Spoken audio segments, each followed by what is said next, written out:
Indeed, even as makers surge fast into charge and independent driving, progressive and side-burning motor innovations are as yet being produced. Consider the Mazda Skyactiv-X spark-controlled combustion ignition process, for instance. In any case, Infiniti's VC turbo 4-barrel motor, which makes its introduction in the 2019 QX50, is really a work of designing guts. The motor understands the long-held desire among motor makers to make an approach to adjust the pressure proportion on the fly, an aid to both power and fuel productivity. It's a splendid piece of science that's, sadly, still looking for the correct auto. Try not to misunderstand us, the QX50 is flawlessly capable, it's an exceedingly tranquil and agreeable cruiser. In any case, it's never again the driver-satisfying machine its forerunner was. That auto, initially known as the AX35, was worked on Nissan's lively FM stage, a front-midship, race-wheel drive format, putting the motor rearward of the front hub line and giving the vehicle the athletic driving flow of a game car.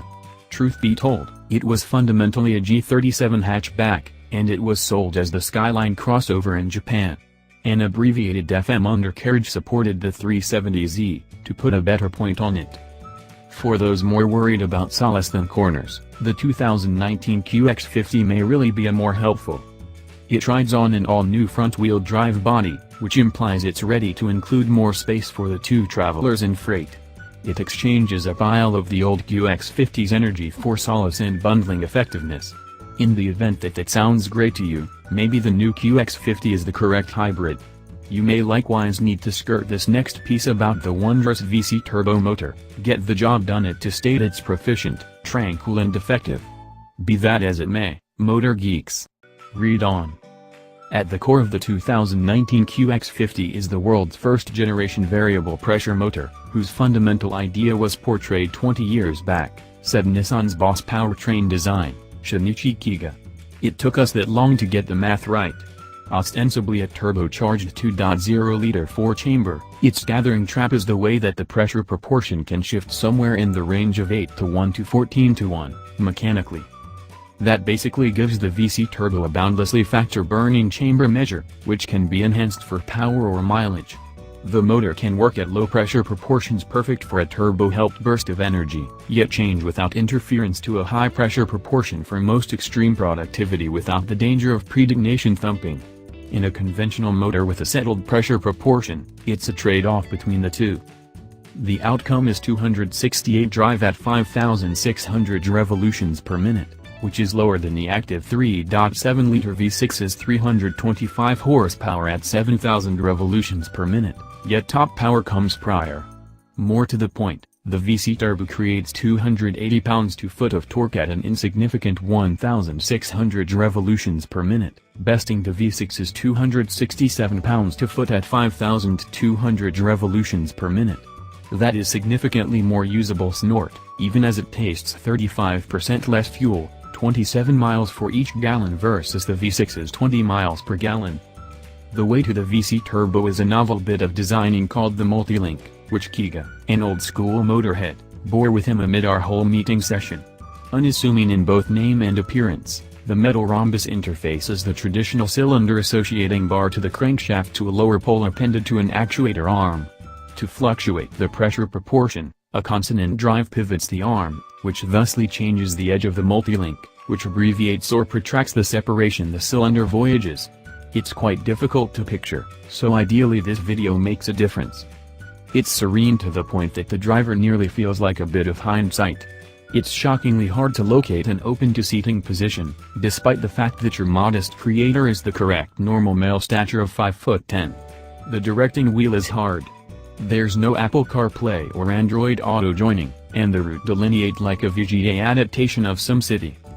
We're certain you're tired of hearing us pester CVTs at this point, so we'll simply say that if Nissan demands utilizing them, the QX50's 8 Advance unit isn't totally unpleasant. What is loathsome, however, is the apparatus selector, which springs back to its default position regardless of whether you're in drive, reverse, neutral or park. That vulnerability makes a flat-out prerequisite to twofold check your mode before moving your feet off the pedals, baffling at any rate. Outside styling is obviously subjective, yet the QX50 is a gorgeous hybrid.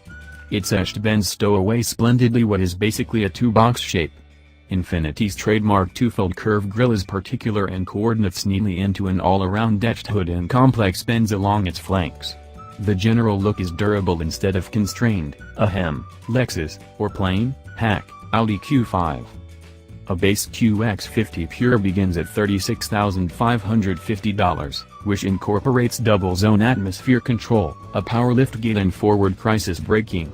The following level up, looks, includes the all-encompassing rooftop, haze lights and rooftop rails, and rings in at $39,400.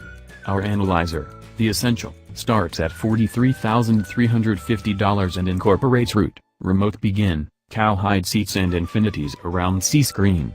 At any level, AWD is a $1,800 choice.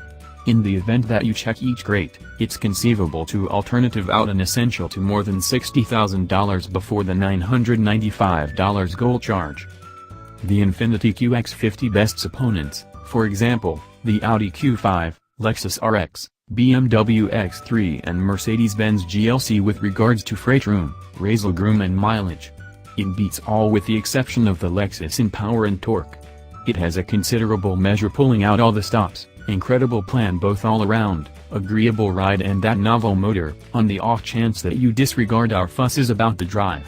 You presumably should, as well, in light of the fact that as indicated by Infiniti's own statistical surveying, characteristics, for example, dealing with rank really low on the rundown of needs for extravagance hybrid purchasers. Truth be told, one could contend that it's greatly improved at its activity as a moderate-size extravagance hybrid than its forerunner. It's an incredible auto to be driven in, yet not to drive.